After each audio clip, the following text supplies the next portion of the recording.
This is Amanda fucking Palmer wishing the AU Review a very happy 5th birthday.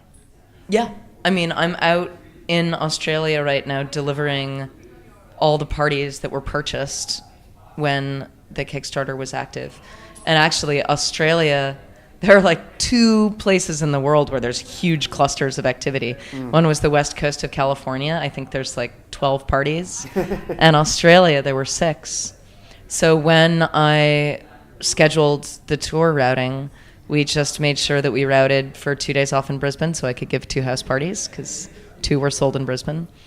And saying I just delivered one in Perth and an art sitting, which was the $10,000 Kickstarter package, and I painted a beautiful portrait of one of my fans in Perth.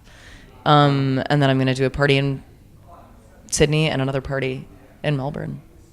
And they're great. They're really fun. That's almost easier than having to put together a big care package and send it to someone. Well, the scheduling is a bitch. Yeah. But the fans have to do a lot of work, which is actually one of the most awesome things about it, is that they create this whole mini community of people to put the house party together, and someone volunteers their house, and someone cooks food, and someone brings booze, and someone organizes the Facebook group, and someone puts up the money, and someone, and it's a really amazing, exercise in getting togetherness, which I think is it's priceless. That. And you get the opportunity to play incredibly unique venues. I mean, you've now played in Australia everywhere. I played a porch last night. From porches to the Opera House, you've played everywhere. Yeah. I love them both, though. I like them in different ways. There's something, the party in Brisbane last night was awesome. I spent a large portion of the night being monopolized by a 10-year-old.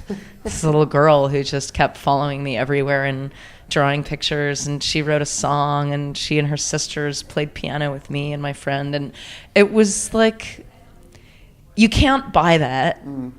You can only create an environment in which it can arise and happen, and you don't get it playing the Opera House either. It's special. Were there a couple of songs you chose not to play last night because of the 10-year-olds? Hell no.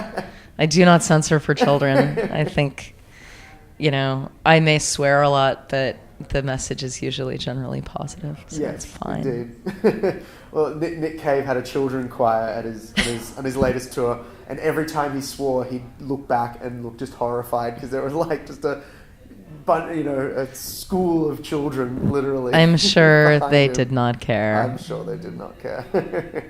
Well, it's great to have you here, and I'm looking forward to seeing you at the Spiegel tent. Will you just be coming back solo?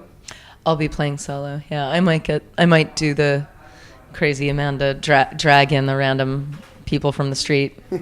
But yeah, it's not with the band. It's just going to be me and piano and ukulele. For the current tour, I imagine it's a heavy focus on the new album. But I mean, how do you draw in the rest of your material? Because now you're at this point where you've got your own material, Dresden Dolls material, and the covers that you've done, and so many things that fans connect with. How do you feel like your fans have seen you enough that you don't need to play certain things, or do you feel a pressure to go, I want to make sure that they get what they... I generally play what I feel like,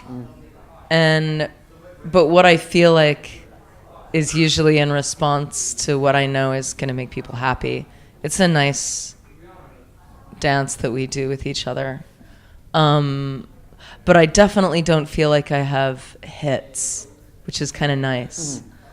And the Dresden Dolls did have like Coin Operated Boy and Girl Anachronism, and it's fun to pull those out and wave them around and get everyone screaming, but I'll go months and months without playing either of those songs and nobody notices, which is really nice. It's not like I have the one song where everyone's like, but.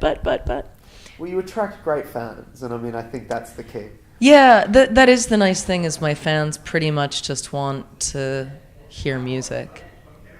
They want to hear good music, and they want to be together, and they want to be with me. So as long as we have that, at the house parties, I love it. I just take requests. And then I usually throw in a couple of things that I've just written.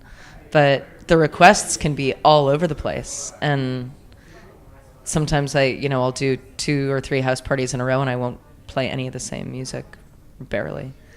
And, you know, I try to figure out covers on the spot. I figured out a spontaneous cover of a Prince song the other night. Not so bad. So fantastic. Yeah. Keeping it fresh is important. Otherwise you get bored. And having a giant sea of material to pull from can be overwhelming, but it can also be really fun because you just